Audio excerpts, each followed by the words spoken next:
اللہ اکبر.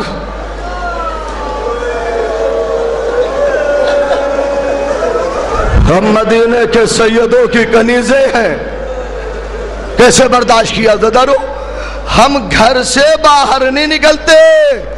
اب جو ریحانہ کی کنیز نے جا کے علی کی بیٹی کو بتایا تو علی کی بیٹی نے کہا اے ریحانہ کی کنیز جا اپنی شہزادی سے کہہ دے تجھے مدینے کی سیدزادی بلا رہی ہے.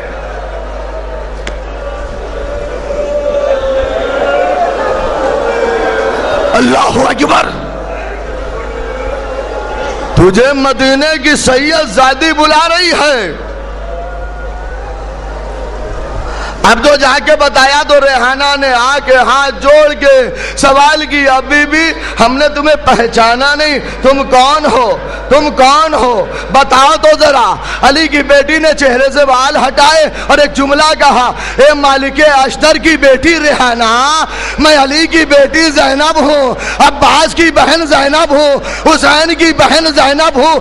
اے ریحانہ ہمارا گھر لٹ گیا، اے ریحانہ میرا بھیا مارا گیا، اے ریحانہ خیمے جلائے گئے، اے ریحانہ.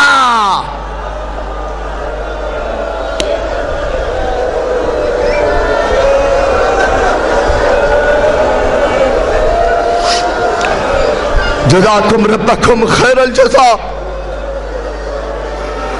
آپ کی آوازیں بلند ہو گئی، خدا ان آوازوں پہ رحمت نازل کرے. ارے تم اس پہ رو رہے ہو کربلا میں جس پہ رونے نہ دیا گیا، تم اس کا ماتم کر رہے ہو کربلا میں جس پہ ماتم کرنے نہ دیا گیا. حضرت بس ایک روایت و مجلس تمام کر دیا. لیکن عزیزو علی کی بیٹی کو ایک جگہ بڑا رونا آیا، میرے بیمار مولا کو بہت رونا آیا. کب؟ جب اسی شام کے بازار میں حسین کے وہ آزاد کردہ جناب عبداللہ اور شہزادی زینب کی آزاد کردہ وہ کنیز جس کا نام زکیہ تھا، جب یہ دونوں آزاد ہوئے تھے تو انہوں نے ایک وعدہ کیا تھا اب گھٹ گھٹ کے مت رونا، اور جسے رونا نہ ہے سر نیچے کر لینا. جب یہ دونوں آزاد ہوئے تو انہوں نے وعدہ کیا تھا اللہ نے بیٹا دیا آپ کی غلامی میں دیں گے، اللہ نے لڑکی دی آپ کی کنیزی میں دیں گے، مگر ان کے ابھی نہ لڑکے کی ولادت نہ لڑکی کی ولادت. آج کربلا کا واقعہ بھی ہو گیا. شام میں اس اہل بیت کے قافلے کو کہاں روکا گیا؟ ارے یہی تو رونا آتا ہے، اس بازار میں روکا گیا جہاں غلام اور کنیزیں بیچا جایا کرتے تھے.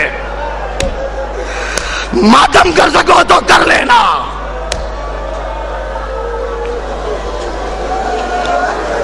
بس عزادارو یہی مجلس تمام کر دوں گا. اس بازار میں میری ماں بہنوں علی کی بیٹی کو روکا گیا جہاں غلام اور کنیزیں بیچا جایا کرتے تھے. اور آج جب عبداللہ ادھر سے گزرا تو عبداللہ نے دیکھا کہ کچھ شریف قیدی ہیں، کچھ بیویاں ہیں جن کے ہاتھ پر سے پشت بندے، کچھ سر ہیں جو نوکے نیزہ پہ بلند ہیں. عبداللہ کی نظر حسین کی یتیمہ سکینہ پر پڑی. دل میں ایک خیال آیا کیوں نہ اس بچی کو خرید کر کے شہزادی زینب کی کنیزی میں دے دے. ہائے ہائے. عبداللہ گھر گیا، زکیہ سے بتایا تم نے اپنی شہزادی سے کچھ وعدہ کیا تھا. کہ عبداللہ کیا کرے جب اللہ نے نہیں دیا؟ کہ زکیہ برا نہ مان تو ایک بات کہوں. کہا کہ آج بازار میں کچھ شریف قیدی آئے ہیں. ہائے ہائے عزادارو احساس کر لینا. اے زکیہ آج اس بازار میں میں نے چھوٹی سی بچی کو دیکھا ہے، کیوں نہ اس بچی کو خرید کر شہزادی زینب کی کنیزی میں دے دیں. کہا ہاں ہاں چلو ٹھیک ہے. ارے علی کی بیٹی کی یہ کنیز سر سے لے کے پیر تک چادر میں لپٹی ہوئی چلی. بازار میں شہزادی بیچادہ، شہزادی بازار میں بیچادہ.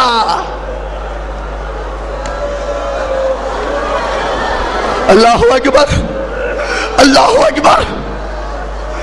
عزیزانو میری ماں بہنوں سننا، جوانوں سننا، اللہ تمہارے بہنوں کو سلامت رکھے۔ عزیزانو ایک مرتبہ علی کی بیٹی زینب کی ایک کنیز زکیہ اس بازار میں پہنچی، سکینہ بی بی کے قریب پہنچی اور ایک مرتبہ عزیزانو سکینہ کے سر پہ ہاتھ رکھا۔ اب جو سکینہ کے سر پہ ہاتھ رکھا، سکینہ پیچھے ہٹی۔ زکیہ نے کہا بی بی تم پیچھے کیوں ہٹ گئی؟ ماتم کر سکو تو کرنا، پیچھے کیوں ہٹ گئی؟ سکینہ نے کہا بی بی کیا بتاؤں، میرے بابا کی شہادت کے بعد جو میری طرف ہاتھ بڑھے ہیں یا تماچوں کے لیے یا تازیانوں کے لیے؟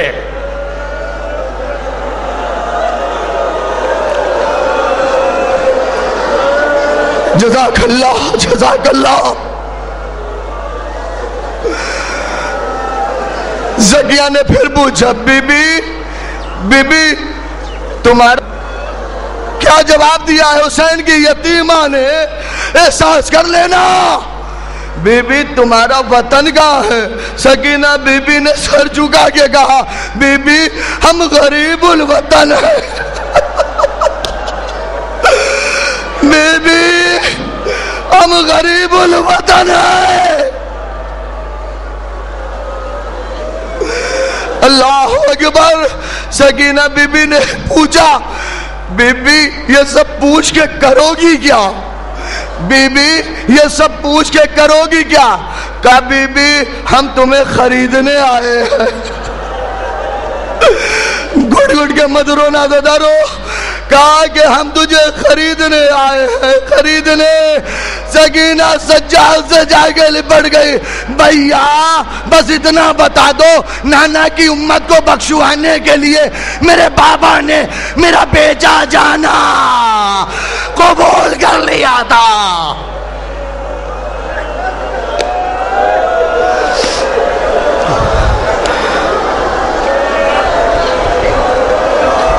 کہا بہن ایسی کوئی بات نہیں ہے، ایسی کوئی بات نہیں ہے۔ کہ بھیا پھر وہ بی بی مجھے خریدنے کیوں آئی ہے؟ وہ بی بی مجھے خریدنے کیوں آئی ہے؟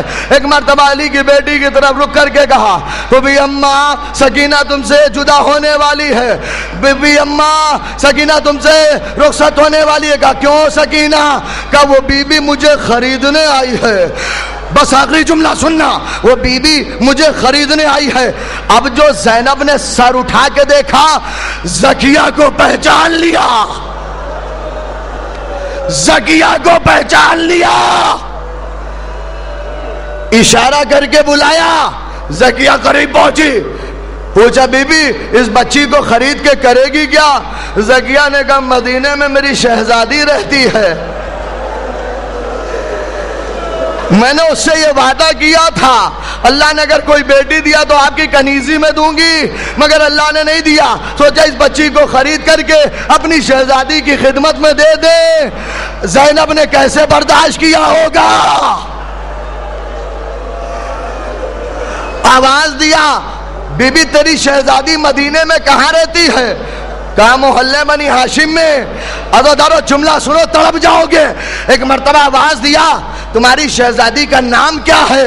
اب زکیہ غصے میں آ گئی، اے بی بی اپنی زبان روک لو، میری شہزادی بڑی مقدس ہے، اس بازار میں نام لینا پسند نہیں کرتی۔ ہائے ہائے، اس بازار میں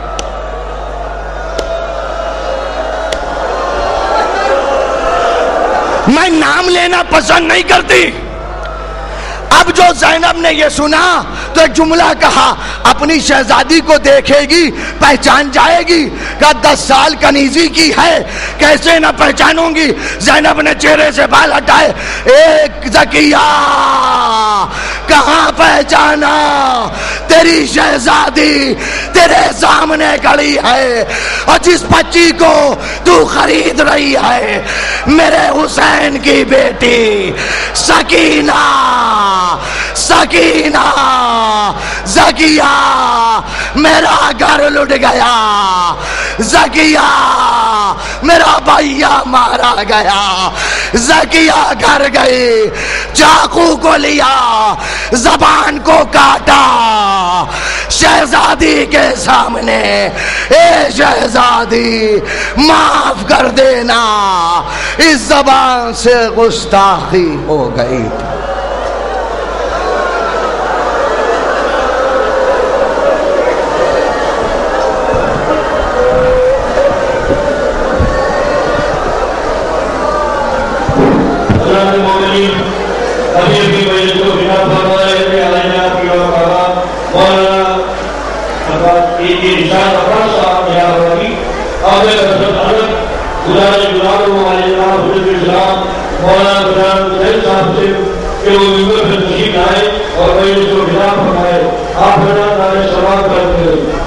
اس کے بعد جو مجلس ہوگی اس کو خطاب فرمائیں گے حاضر جناب مولانا سید ڈاکٹر مصطفیٰ صاحب، آپ بھی وائس پرنسپل عالیہ جعفریہ صاحب۔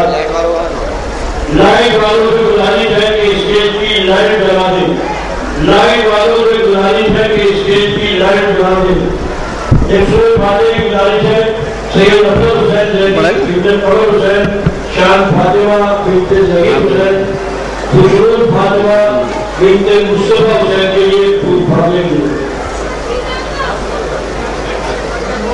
رحم اللہ من قرأ الفاتحہ۔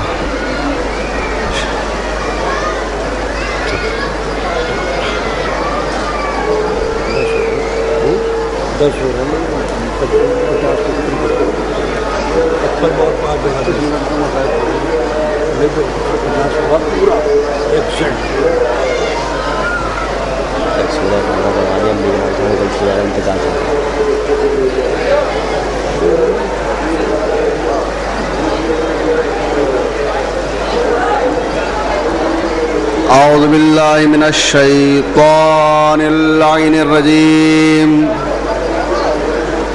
نعم المولا ونعم النصیر، بسم اللہ الرحمن الرحیم، الحمد للہ رب العالمین، والصلاة والسلام علی صاحب دعوت النبوہ والصولة الحیدریہ وعصمت الفاطمیہ وحلم الحسنیہ والشجاعت الحسینیہ وعبادت السجادیہ وعلوم الباقریہ وآثار الجعفریہ ومعاصر الکاظمیہ والحجج الرضویہ والجود التقویہ والنقابت النقویہ والحیبت العسکریہ والغیبت المہدیہ مولانا بالقاسم محمد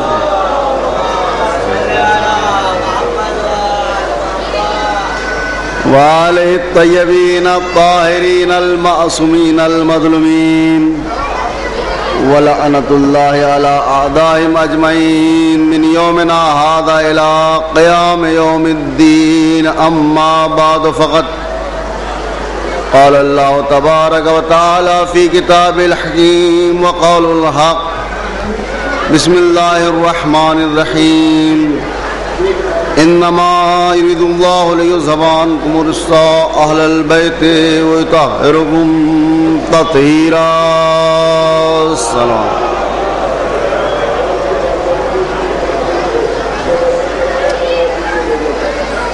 رات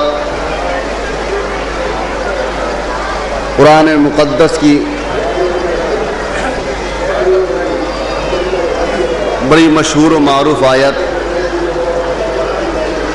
سورہ احزاب کی آیت،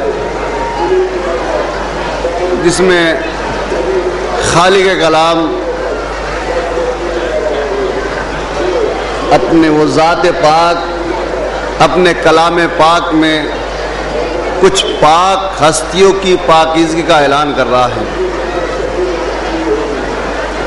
اپنے ان مقدس الفاظ میں کہ بے شک اللہ کا ارادہ ہے اے اہل بیت تم سے ہر طرح کے رزق کو دور رکھے اور تمہیں پاک و پاکیزہ رکھے جیسا کہ پاک و پاکیزہ رکھنے کا حق ہے۔ دیکھیے چونکہ یہ مہینہ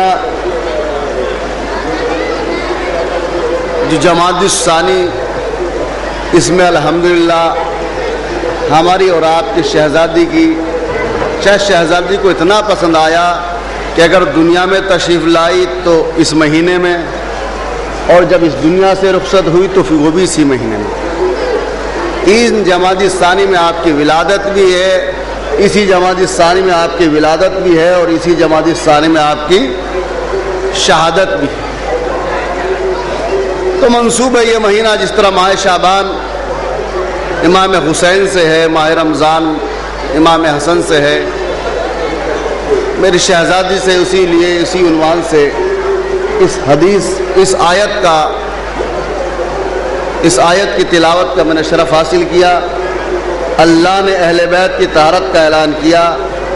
اہل بیت کی طہارت یقیناً وہ طہارت ہے کہ جو مسلم ایک حقیقت ہے، نہ اہل بیت میں شک کی گنجائش، نہ اہل بیت کی طہارت میں شک کی گنجائش۔ بس یہ سمجھ لیجئے جو اہل بیت کی طہارت میں شک کرتا ہے گویا اس کے نسب میں شک پایا جاتا ہے۔ جس کا پاک نسب ہوگا، جس کا طاہر نسب ہوگا، تو کبھی بھی اہل بیت کی طہارت پر انگلی نہیں اٹھائے گا۔ اسی لیے ہر مسلمان نے اہل بیت کو طاہر و مطہر مانا۔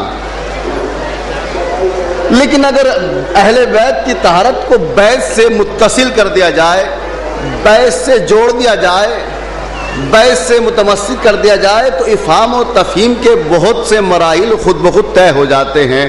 اللہ نے اسی کلام میں، اسی کتاب میں بیت کی طہارت کا اعلان کیا ہے اور اہل بیت کی طہارت کا بھی اعلان کیا ہے۔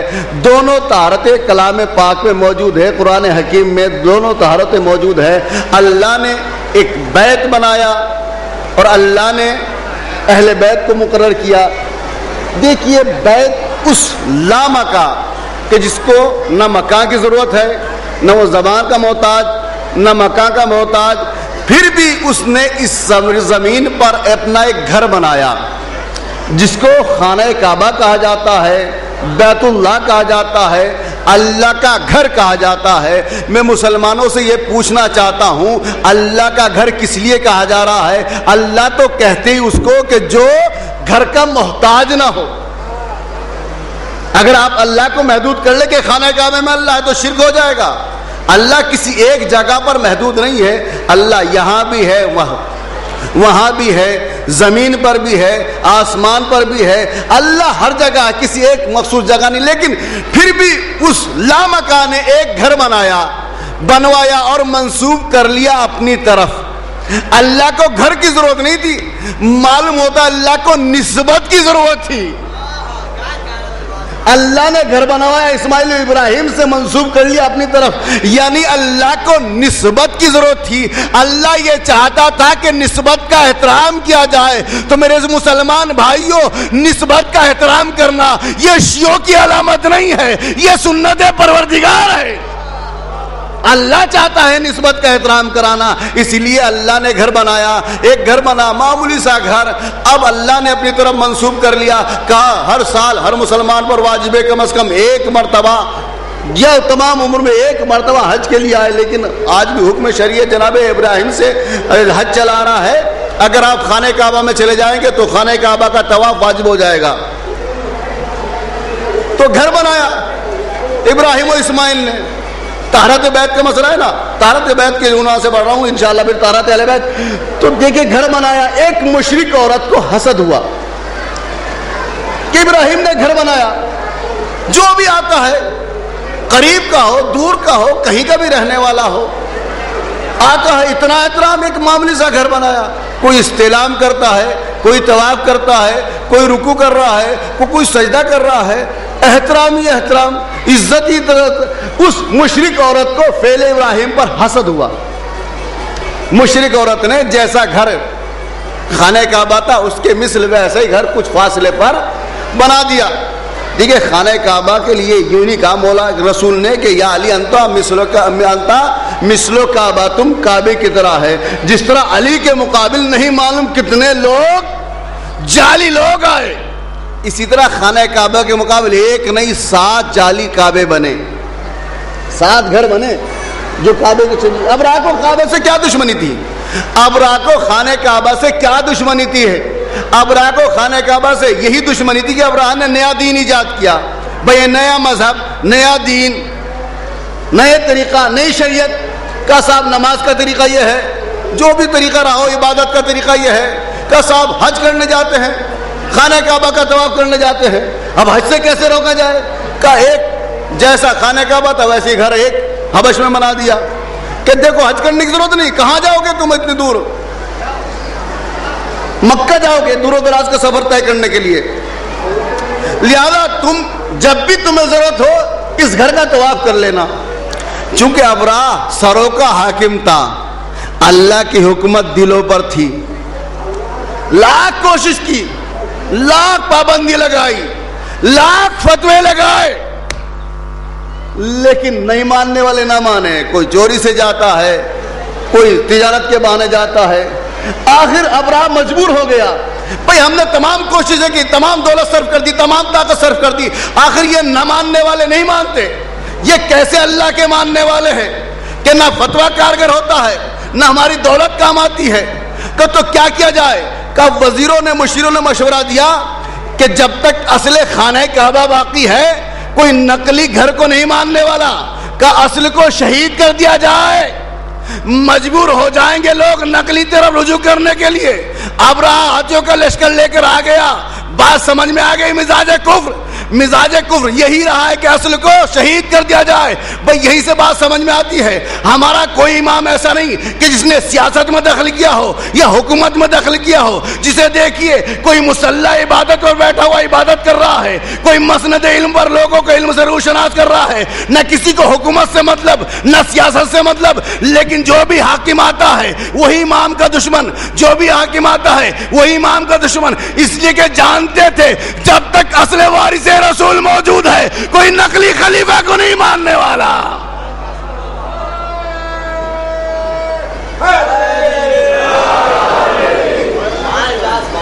صلوات پڑھے محمد و آل محمد پر.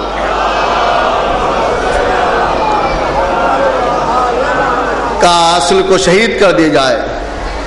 خانہ کعبہ کے مقابل ایک نہیں 7 خانہ کعبہ.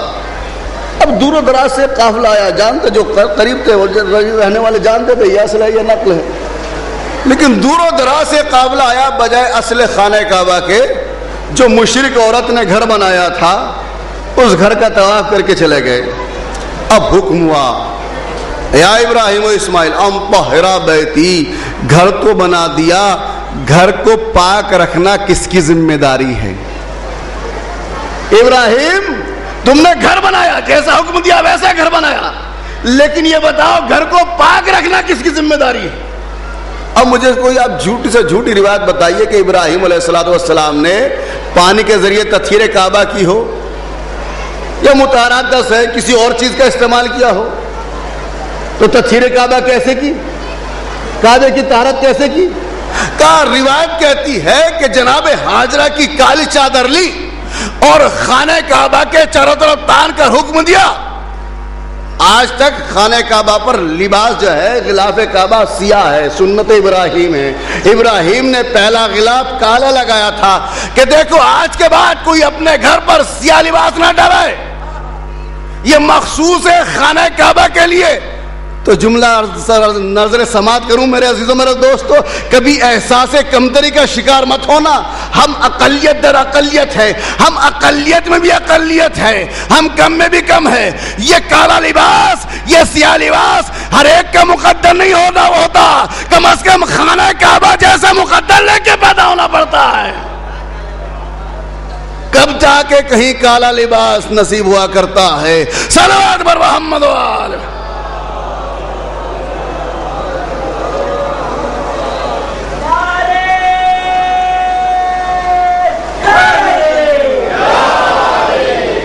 میرے دوست اور عزیز سے گزارش ہے کہ جو پیچھے بیٹھے ہوئے تاکہ یہ جو بیچ میں برزخ ہو رہی ہے کچھ لوگ آرام کر رہے ہیں آرام کرنے دیے، جو بیٹھے ہوئے مجلس سن رہے ہیں وہ آگے تشریف لے آئیے تو بہت اچھا ہو جائے گا. یہ فاصلے ختم ہو جائیں گے. ذرا بلا فصل کے ماننے والے ہیں نا بابا صلوات محمد والے محمد صلوات کے ساتھ آگے بڑھ جائیے.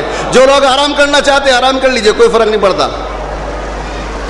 آخر رات بھر شب بیداری ہوتی رہے، دن ہے درحالہ کہ اللہ نے وجعلنا اللیل لباسا، رات آرام کے لیے بنائی ہے. جب رات میں آرام نہیں ملتا تو دن میں آرام ہوگا.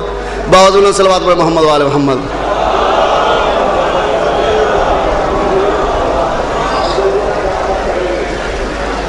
تو میرے عزیزوں میرے دوستو، لیجئے خانہ کعبہ کی طہارت ہو گئی، تطہیر بیت ہو گئی.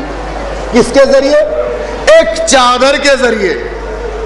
فعل ابراہیم سے یہ معلوم ہوا کہ جب لوگ اصل اور نقل میں مغالطہ ڈالنے لگے، لوگوں کو شبہ ہونے لگے کون ہے اصل کون ہے نقل، تو اصل کی تطہیر، اصل کی تمیز کسی چادر کے ذریعے کرائی جاتی ہے.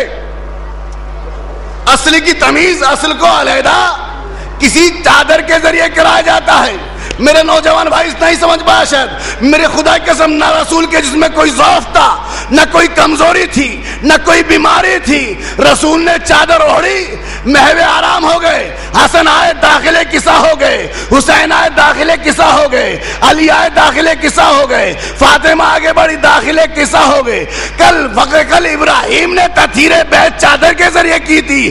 آج فخر ابراہیم اہل بیت کو چادر میں لے کے اللہ کو گواہ بنا کے کہہ رہا ہے، خدایا گواہ رہنا، جو چادر میں آ جائے وہ اہل بیت میں ہے. جو چادر میں آ جائے وہ اہل بیت، جو چادر سے باہر رہ جائے وہ اہل بیت میں ہرگز نہیں ہو سکتا. میرے عزیزوں میرے دوستو، یہ بھی عجب عالمیہ ہے تاریخ اسلام کا. مسلمانوں کو جب بھی یاد رہتا ہے رسول کی کملی تو یاد رہتی ہے، رسول کی کملی والا رسول، کملی والا رسول. درحالہ کہ اللہ نے جہاں مزمل کہا، وہاں مدثر کہا، جہاں کملی والا رسول کہا وہاں چادر والا بھی رسول کہا. کبھی کسی مسلمان کو رسول کی چادر یاد نہیں رہتی. میرے مسلمان میرے دوست، کبھی رسول کی چادر کو بھی یاد کر لیا کرو. رسول کی کملی سے اتنی محبت، لیکن نہیں معلوم مسلمان کو رسول کی چادر سے کیا دشمنی ہے. لیکن میرے دوستو، مسلمان کو رسول کی چادر سے دشمنی نہیں ہے، دشمنی ان سے ہے جو چادر کے نیچے آ گئے تھے. جب چادر کا ذکر آتا ہے تو ان کا بھی ذکر آتا ہے جو چادر میں آئے. دیکھیے دشمنی ان سے بھی نہیں، لیکن کسی خاتون کا ذکر بھی آتا ہے جو خیر والی خاتون تھی، خیر پہ ہوتے ہوئے بھی چادر میں نہیں داخل ہو سکی. بہرحال کہ ہم رسول کی کملی کا بھی احترام کرتے ہیں. رسول سے جو بھی چیز منسوب ہو جائے ہم ہر چیز کا احترام کرتے ہیں. اور رسول کے میں ایک جگہ سے گزر رہا تھا کہ صاحب رسول کی کملی، کتنی کملی والا رسول کہ رسول قیامت کا جب میدان ہوگا رسول اپنی کملی پھیلا دیں گے اور جتنے بھی امتی ہیں تمام رسول کی کملی میں چھپ جائیں گے. رسول کی ایک کملی دنیا کے تمام انسانوں کو چھپا سکتی ہے. رسول کی کملی میں دنیا کے تمام انسان، تمام مسلمان، تمام امتی رسول کی کملی میں آ جائیں گے.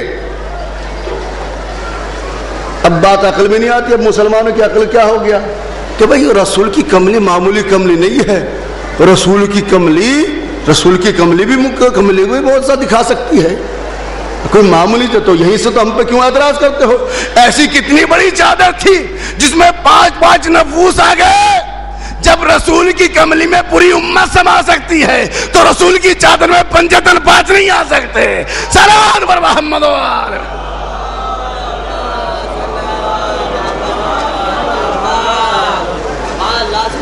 اچھا، حدیث قصہ یقیناً بڑی معتبر روایت ہے، بڑی معتبر حدیث ہے. علماء نے کسی نے بالاجمال کی بھی تفصیل حدیث قصہ کو نقل کیا ہے. حدیث قصہ کی پہلی لائن، پہلی سطر کہتی ہے قالت فاطمہ سلام اللہ علیہ دخل علی برسول اللہ صلی اللہ علیہ وسلم فی بعض الایام وقال یا فاطمہ انی لا اجد فی بدنی ضعفا. رسول اپنے بدن میں ضعف محسوس کر رہے ہیں. پہلی سطر پہلی لائن رسول فرماتے ہیں میں اپنے بدن میں ضعف محسوس کر رہا ہوں. ذرا تھوڑی تمہیدی گفتگو طویل ہوتی جا رہی ہے، موضوع پہ آنا جا رہا ہوں میں، خدا کی قسم بڑا لطف آئے گا کہ میں اپنے بدن میں ضعف محسوس کر رہا ہوں. آپ تیسری لائن پڑھ لیجئے. شہزادی فرماتے ہیں فاتیت بالکساء وقاصت تمہیں وَالسِّرْتُ أَنْظُرُ إِلَيْهِ وَجْهُ يَطْلَعُ نُورًا كَأَنَّ الْبَدْرُ فِي لَيْلَةِ تَمَامِهِ وَكَمَالِهِ. میں نے چادر ڈالی تو چہرے سے نور ایسے ساطع ہو رہا تھا، اگر اس نور کا تقابل 14ویں کے چاند سے کر لیا جائے تو 14ویں کا چاند شرما جائے. اللہ جانے ایسا کیسا نور تھا. نبی نور مجسم، ایسے نور ساطع ہو رہا تھا، اس نور کا تقابل 14ویں کا چاند نہیں کر سکتا. ایک طرف کہتی ہے جسم میں ضعف، حدیث ایک طرف کہہ رہی جسم میں ضعف، دوسری طرف حدیث کہتی ہے چہرے سے ایسے نور ساطع ہو رہا تھا. الحمدللہ چہرے پر ایسی رونق تھی. تو ذوق والی بات صحیح مانی جائے یا پھر یہ رونق اور نور والی بات صحیح مانی جائے؟ دیکھیے یہ چہرہ جو ہوتا ہے انسان کا آئینہ ہے، اندر کا آئینہ. کانٹا کہاں لگتا ہے؟ پیر میں. اثر کہاں ظاہر ہوتا ہے؟ اثر چہرے پہ ظاہر ہوتا ہے نا. درد کہاں ہوتا ہے؟ شمکن مبارک میں، پیٹ پکڑے پھر رہے ہیں، اثر کہاں ظاہر ہو رہا ہے؟ اب بہت سے لوگ تو ایسے ہے کہ عبادت بھی کرتے ہیں. بہرحال مجھے ان سے غرض نہیں ہے.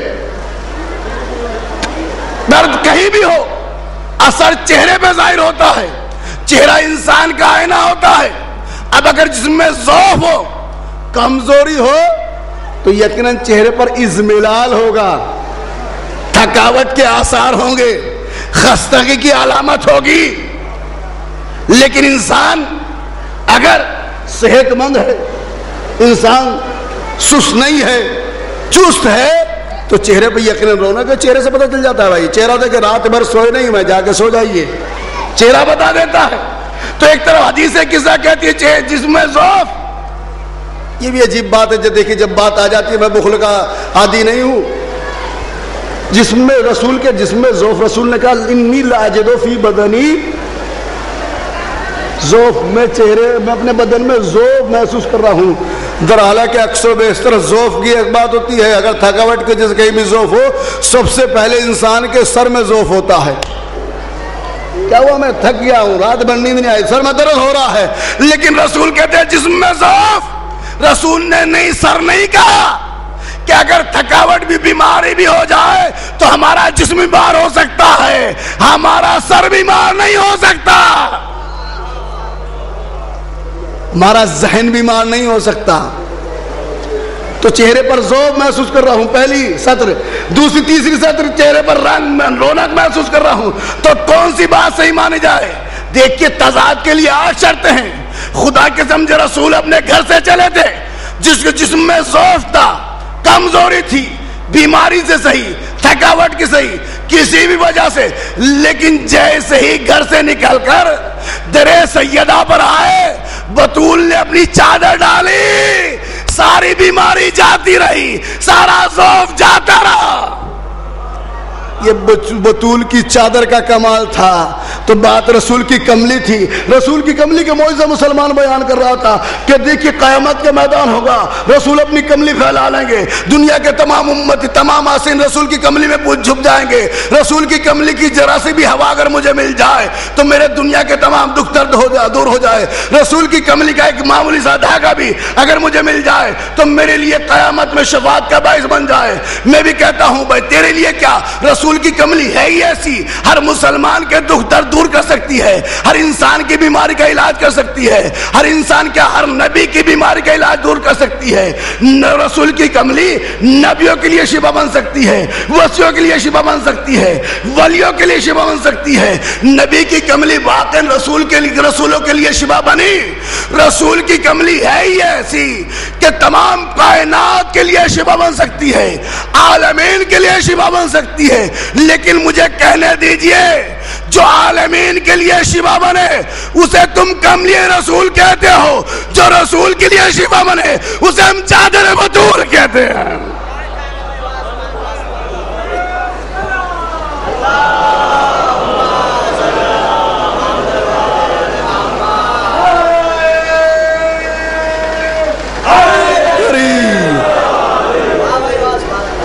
جو خود رسول کے لیے شفا بنے اسے چادر بطول کہا جاتا ہے. بطول کے عنوان سے مجلس پڑھا ہوں. دیکھیے ذکر بھی مجھ سے فرمائش ہوئی ہے. قبلہ کوئی ایسی بات نہ پڑھیے جس سے دوسروں کی دل آزاری ہو، چونکہ آپ لوگ تو پڑھ کے چلے جاتے ہیں، جھیلنا یہاں کے کمزور شیعوں کو پڑتا ہے.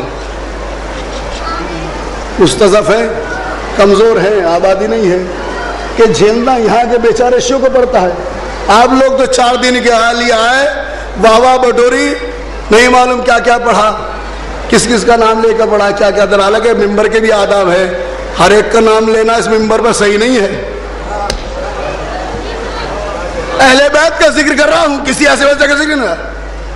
اور تاریخ گواہ ہے اور مسلمانوں کی کتاب گواہ ہے کہ اہل بیت کی ذوات مقدسہ ایسی ذوات مقدسہ ہے کہ جن کو ہر مسلمان ماننے پر مجبور ہے.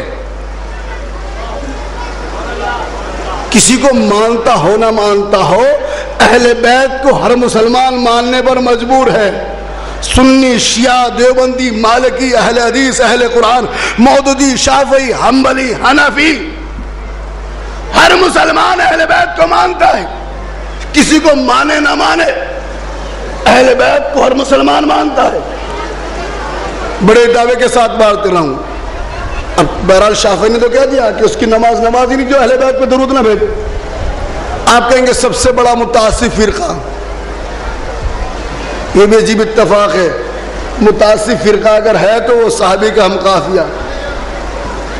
بس وہابی سے زیادہ متعصب فرقہ تو نہیں کوئی.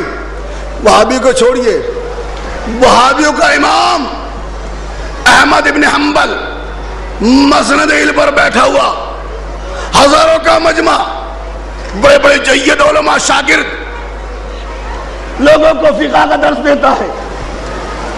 ایک دن جوان بیٹا جو بہت بڑا عالم ہے درس کے بعد کھڑے ہو کر کہتا ہے بابا جان بس آج ایک تاریخی مسئلہ بتلا دیجئے. کہا بیٹا کیا ہے تاریخی مسئلہ؟ بس اتنا بتلا دیجئے کہ صحابہ کرام میں، رسول کے اصحاب میں سب سے بڑا مرتبہ کس کا ہے؟ سب سے بڑا مرتبہ کس کا ہے؟ کہا بیٹا یہ بھی کوئی سوال کرنے کی بات ہے. سب سے بڑا مرتبہ حضرت خلیفہ اول فلاں ابن فلاں. لگا ممبر کے آداب ہوتے ہیں، سب سے پہلا، سب سے بڑا مرتبہ، سب سے افضل والا خلیفہ اول. کہ سما، جس طرح ممبر کے زینے ہے نا، سما یہی کام کرتا ہے عربی زبان میں. اس کے بعد کے رتبہ کہ خلیفہ ثانی، اس کے بعد کے رتبہ کہ خلیفہ ثالث، اس کے بعد کے رتبہ امیر شام، اس کے بعد کے رتبہ طلحہ، اس کے بعد کے رتبہ زبیر، اس کے بعد کے رتبہ انس ابن مالک، اس کے بعد کے رتبہ سعد ابن قتادہ، اس کے بعد کے رتبہ ابو حنظلہ انصاری، اس کے بعد کے رتبہ ابو ایوب انصاری، اس کے بعد کے رتبہ حذیفہ یمانی، اس کے بعد کے رتبہ معاذ، اس کے بعد کے رتبہ معوذ، اس کے بعد کے رتبہ عمر بن قتادہ. بھائی مسلمانوں کا امام تھا، کوئی مسجد کا ملا تو تھا نہیں، ایک دو نام لے کر خاموش ہو جاتا.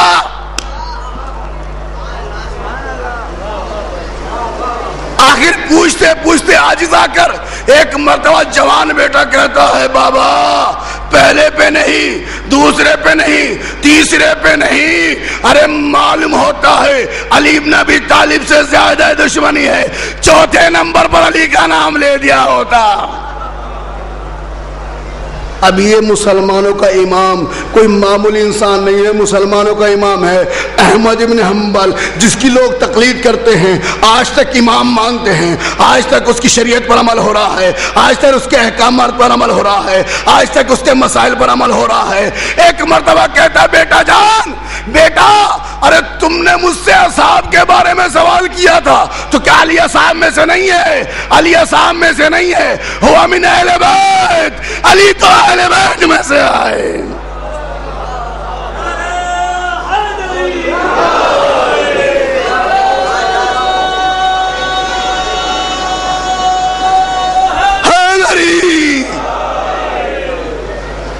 ہوا من اہل بیت، علی تو اہل بیت میں سے. بابا بات سمجھ میں نہیں آئی، بات اصحاب کی ہو رہی تھی، علی اہل بیت میں سے. کیا اہل بیت اور اصحاب میں کوئی فرق ہے؟ ہاں بیٹا، اصحاب اور اہل بیت کو ایک جیسا نہ ماننا ورنہ گمراہ ہو جاؤ گے.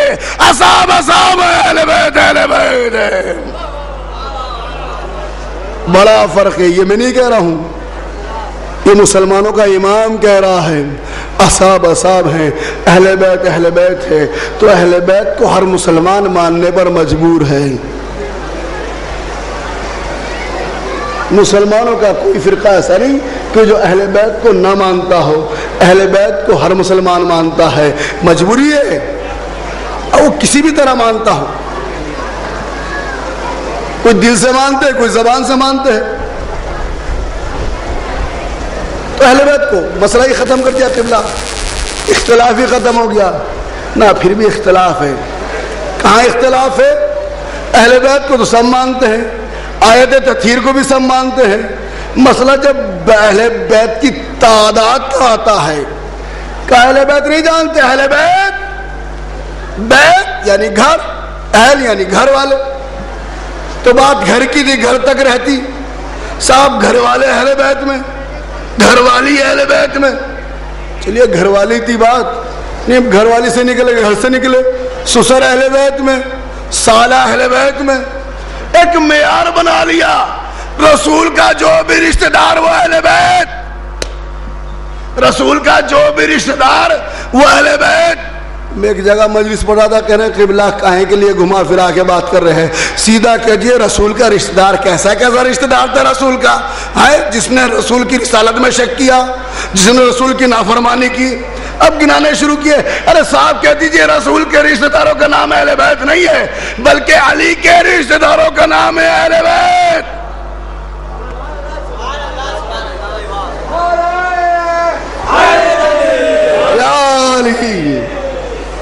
علی کے رشتہ داروں کا نام ہے اہل بیت کا. کسی بھی اینگل سے, کسی بھی زاویے سے, کسی بھی اعتبار سے, اوپر سے, نیچے سے, دائیں سے, بائیں سے, کسی بھی اعتبار سے دیکھ لیجئے, علی کو کہیں کوئی عیب نظر نہیں آئے گا. بھائی اوپر کے اعتبار سے باپ کو دیکھیے, محسن اسلام ابو طالب جیسا باپ. بیٹوں کے اعتبار سے دیکھیے, حسن حسین جیسے بیٹے. بیوی کے اعتبار سے دیکھیے, فاطمہ جیسی بیوی. تو علی کے رشتہ داروں کا نام ہے اہل بیت. لیجئے بات ہو رہی تھی اہل بیت کی, عالم انوار میں اللہ نے جیسی اہل بیت چادر کے نیچے آئے, ایک مرتبہ نور کا ممبر بنایا. یا سکانہ سماواتی و عزتی و جلال انی ما خلقت السماء مبنیہ ولا ارض مدیہ ولا قمر منیرہ ولا شمس مضیہ ولا فلک یدر ولا بحر یجری ولا فلک تسری الا فی محبت ہؤلاء خمسۃ الذین هم تحت الکساء.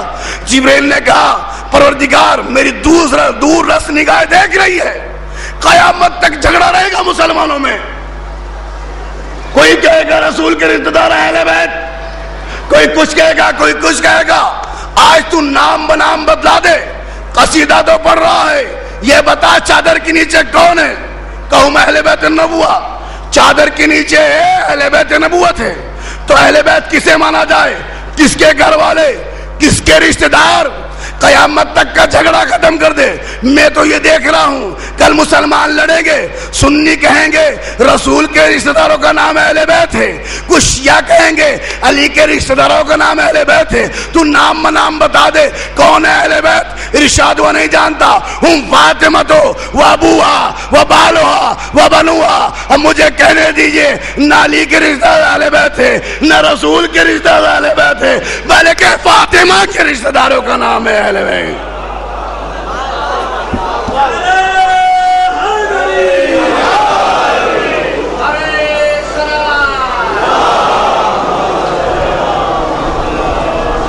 چادر کے نیچے فاطمہ ہے اور فاطمہ کے رشتہ دار. لمبا چوڑا ترجمہ کی ضرورت نہیں ہے, فاطمہ ہے اور فاطمہ کے رشتہ دار. تو فاطمہ کے رشتہ داروں کا نام ہے اہل بیت. یہ بھی عجیب نزاکت ہے. اللہ نے تعارف کرا ہم فاطمہ و ابوہا و بالوہا و بنوہا. چادر کے نیچے فاطمہ ہے, لفظ کہیں گا, ضمیر کہیں گی ہم, صاحبان علم ہے, نزاکت محسوس کریں گے. مذکر کی, جمع کی, اشارہ مؤنث کی طرف، واحد کی طرف. قاعدتاً اللہ کو عربی گرامر کے اعتبار سے، ایک مدرسے میں مدرس بھی ہوں، بہرحال مدرسہ باب علم جو تقریباً 1 صدی سے قوم و ملت کی خدمت کرتا چلا آ رہا ہے، تو کبھی کبھی یہ جناب جذبہ بھی اور کر آتا ہے تدریس کا. تو مذکر کا صیغہ اشارہ مؤنث کی طرف، وہ بھی واحد مؤنث. گرامر کے اعتبار سے، قاعدے کے اعتبار سے، عربی گرامر اور عربی قواعد کے اعتبار سے اللہ اگر لفظ ہیا کہہ دیتا تو بات قرین قیاس اور مطابق قاعدہ ہوتی. یا فاطمہ، تو یہ فاطمہ ہے، فاطمہ کے والد ہے، فاطمہ کے شوہر ہے، فاطمہ کے بیٹے ہیں. اللہ نے ہیا نہیں کہا ہم فاطمہ. تو اگر اللہ ہیا کہہ دیتا تو کوئی نقص لازم آتا؟ خدا کی قسم بڑا نقص لازم آتا. اگر اللہ ہیا کہہ دیتا تو فاطمہ اور فاطمہ کے والد میں، فاطمہ اور فاطمہ کے شوہر میں، فاطمہ اور فاطمہ کے بیٹوں میں خیریت لازم آتی، تغیر لازم آتا. علیحدہ علیحدہ دونوں علیحدہ علیحدہ ہوتے. اللہ نے ایک ایسا لفظ استعمال کیا ہم فاطمہ. تو میرے نوجوان بھائی اس طرح کو نہیں سمجھے، فلسفی اصطلاح تھی، علماء اس نزاکت کو سمجھیں گے. اپنے نوجوان بھائیوں کے لیے لفظ بدل کے گئے. اللہ نے کہا ہم فاطمہ، تو یعنی چادر میں فاطمہ ہے تو فاطمہ ہے، محمد ہے تو فاطمہ ہے، حسن ہے تو فاطمہ ہے، حسین ہے تو فاطمہ ہے، علی ہے تو فاطمہ ہے. جو بھی چادر میں آ جائے وہ فاطمہ ہی فاطمہ ہے. صلوات بر محمد و آلہ.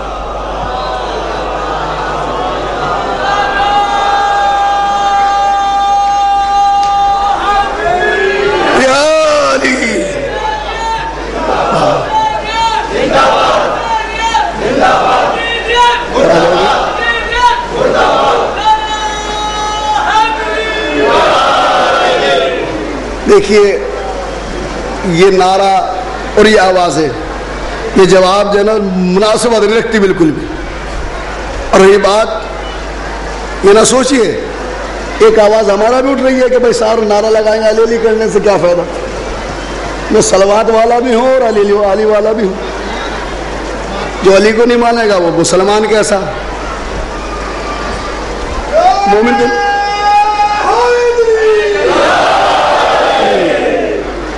اور ساتھ کے ساتھ یہ بھی دعویٰ کرتا ہوں کہ بھائی علی علی کہنے کا ثواب ہے. لوگ مغالطہ کرتے ہیں یہ علی علی کہنا کیا فائدہ رکھتا ہے. یہ مغالطہ ہے. علی کا نام لینا بھی عبادت، علی کا ذکر بھی عبادت، علی کا چہرہ دیکھنا بھی عبادت ہے. اور صحیح غلط بات جو اب یہاں سے جو کہتے ہیں اس بات سے میں متفق ہے. علی کا صحیح حق ہماری گردنوں پر یہ ہے کہ علی کی سیرت کو اپنایا جائے. یہ میں بھی کہتا ہوں. کیوں دعوے کے ساتھ ثابت کروں گا، یہ بات نہیں میں انکار نہیں کر رہا ہوں. علی کی سیرت کو اپنایا جائے، علی کی اطاعت کی جائے، یقیناً واجب ہے. صحیح حق علی کا ہماری گردنوں میں مولا کا یہی ہے کہ مولا کی سیرت کو اپنایا جائے. اس کا مطلب یہ نہیں کہ علی علی کہنا عبادت نہیں ہے. بتائیے قرآن پڑھنا عبادت ہے کہ نہیں ہے؟ قرآن پڑھنا عبادت، قرآن کو سننا عبادت، قرآن کی آیت کو دیکھنا عبادت ہے کہ نہیں ہے؟ لیکن قرآن کا صحیح حق یہ ہے کہ قرآن پر عمل کیا جائے. جس طرح قرآن صامت کا دیکھنا عبادت، پڑھنا عبادت، سننا عبادت، اسی طرح قرآن ناطق کا ذکر کرنا عبادت، قرآن ناطق کو دیکھنا عبادت. صحیح حق یہ ہے کہ اس کی سیرت کو اپنایا جائے. صلوات بر محمد و آل.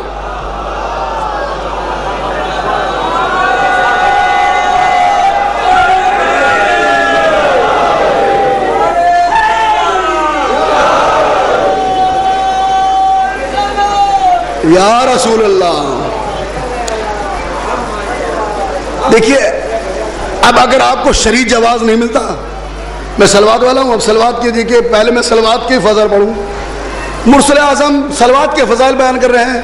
بہرحال وہ فضائل آپ نے سنے ہوں گے. شب معراج آپ رسول گئے ایک آپ نے چھوٹی سی حدیث پڑھی کہ جو بھی محمد و آل محمد پر درود بھیجے اللہ ہر صلوات کے بدلے ہر درود کے بدلے جنت میں ایک درخت پیدا کر دیتا ہے.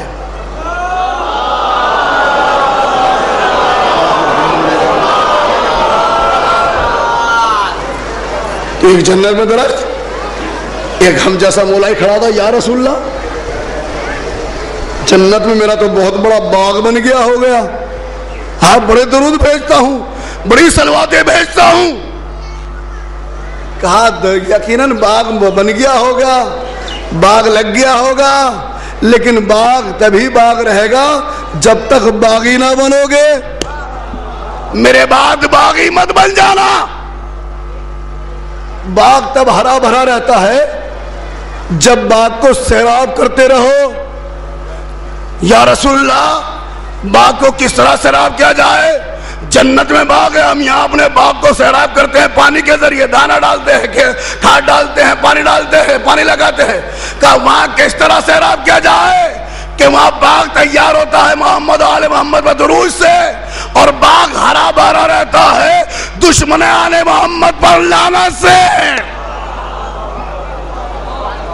تو تولا سے باغ تیار ہوتا ہے.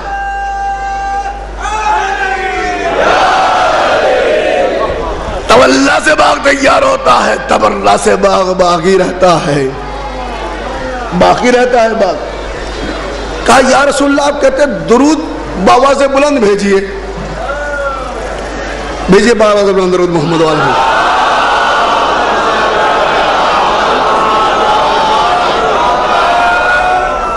یہ بابا سے بلند بھیجنے کا بھی کوئی فائدہ ہے؟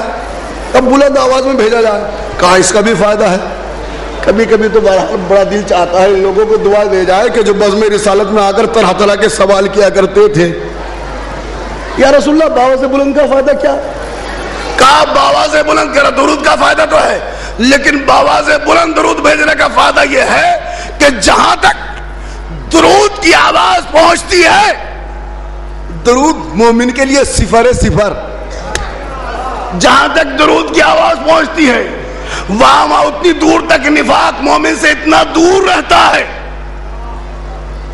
جتنی دور تک آواز پہنچی نفاق اتنا دور, اتنا دور. اسی لیے تو ہم سینے پر ہاتھ مار کے کہتے ہیں الحمدللہ اس قوم میں خطا کار پایا جا سکتا ہے لیکن منافق نہیں پایا جاتا.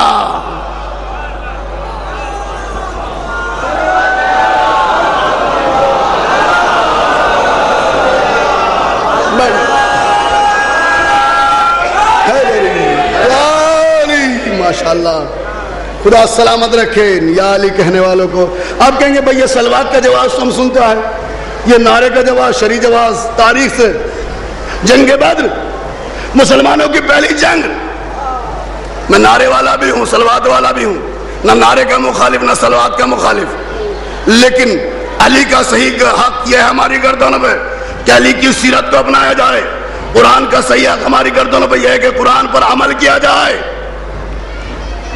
تو میرے عزیزوں میرے دوستو جنگ بدر ہو رہی ہے, 313 نہتے مسلمان, ایک طرف پورا لشکر کہ جس کے پاس تیر و کمان, گرز, خود, زیرہ, گھوڑے, اونٹ سب کچھ موجود, اور ساتھ میں اپنے باطل خدا کو بھی لے کے آ رہے ہیں. یہ بھی کبھی کبھی کیا کریں مجبور ہو جاتے ہیں پڑھنے کے لیے. بھائی یوں تو 360 خدا تھے, کفار مشرقہ کے کفار قریش کے 360 خدا, لیکن 3 خدا, 3 باطل خدا سب کے سردار تھے. لات و منات و عزا. اب عزا کو آگے آگے لے کے چل رہے ہیں, کہہ رہے ہیں ناواز لگاتے جاتے ہیں. دیکھیے جنگ جو لڑی جاتی ہے وہ حوصلوں سے لڑی جاتی ہے, کثرت سے جنگ نہیں لڑی جاتی. جتنے حوصلے بلند ہوتے ہیں وہ اتنی جنگ لڑتا ہے, کامیاب ہوتا ہے. تو میرے دوستو تھوڑی دیر کے لیے توجہ میری طرف رہے, بڑا محظوظ ہوگا میرا مولائی مجمع. عزا لنا ولا عزا لکم. کفار قریش کہہ رہے ہیں ارے ہمارے پاس عزا ہے, ہمارا پروردگار ہمارے ساتھ ہے, ہمارا خدا ہمارے ساتھ ہے. یہ دیکھو عزا ہمارے ساتھ ہے, ہے تمہارے پاس کیا ہے؟ تمہارے پاس تو عزا نہیں ہے، نہ لات ہے، نہ منات ہے، نہ عزا ہے۔ اب ایک مرتبہ گردن کو جھکائے کچھ مسلمان بزم رسالت میں آ رہے ہیں، یا رسول اللہ ویسے ہی کم ہے، نہ تیر ہے، نہ کمان ہے، نہ تلوار ہے۔ دوسرے 313 مسلمان، سامنے 1000 کا لشکر، اس کے بعد وہ حوصلے بند کر رہے ہیں، نعرے لگا رہے ہیں۔ یہ بتائیے ہم کیا نعرہ لگائے؟ ایک مرتبہ رسول کی آواز آئی، توجہ میری طرف، خدا کی قسم بڑے محظوظ ہوں گے، رسول کی آواز آئی تو تم خاموش کیوں کھڑے ہو؟ ارے تم جا کے نعرہ لگاؤ، اللہ مولانا ولا مولاکم، اللہ ہمارا مولا ہے، اللہ ہمارا مددگار ہے، تمہارا کوئی مددگار نہیں ہے، تمہارا کوئی مولا نہیں ہے۔ اب بات سمجھ میں آ گئی؟ بھائی نعرے وہی قوم لگایا کرتی ہے جس کا کوئی مولا ہوا کرتا ہے۔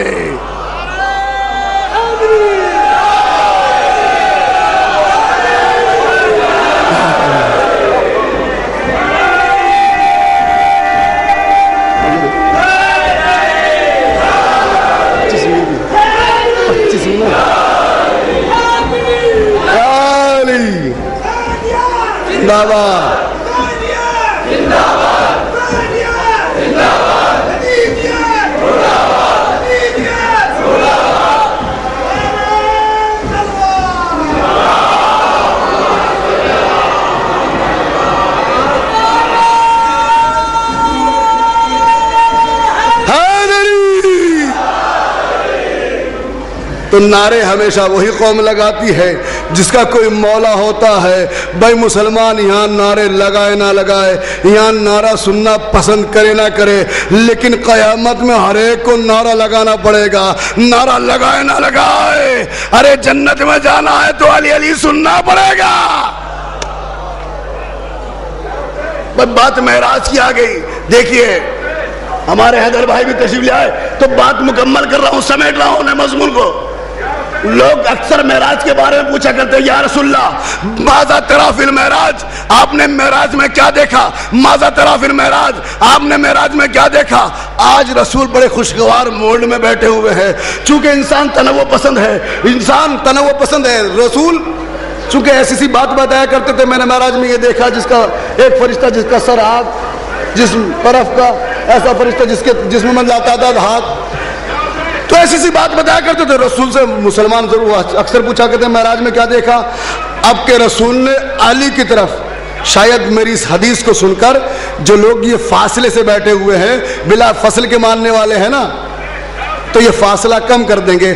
آپ باواز بلند نعرہ تو پڑھ کے پھر آگے بڑھ جائیے تھوڑا سا، تاکہ پیچھے آنے والے کی گنجائش ہو جائے۔ باواز بلند سروات پڑھے، محمد والے محمد والے لگے۔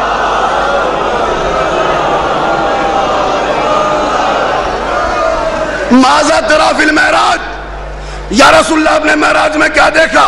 ایک مرتبہ رسول نے علی کو مخاطب کر کے فرمایا، یا علی اسمک اسمی مقرون باربعۃ مواطنہ، معراج میں علی میں نے تیرے نام کو اپنے نام کے ساتھ ایک نہیں، دو نہیں، 4 جگہ پر بلا فصل لکھا دیکھا۔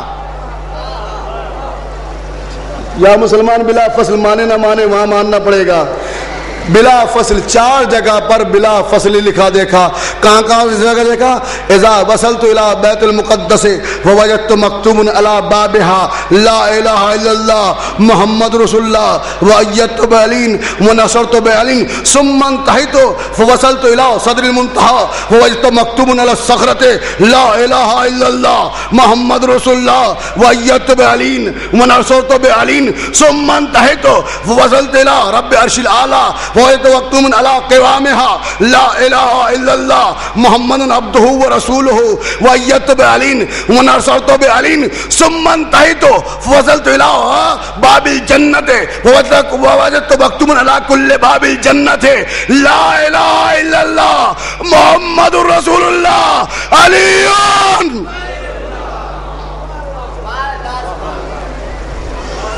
مرد مسلمان نے پوچھا کہ ماذا تری فی المعراج، یا علی تیرے نام کو اپنے نام کے ساتھ ایک نہیں 4 جگہ پر بلا فصل دکھا دیکھا۔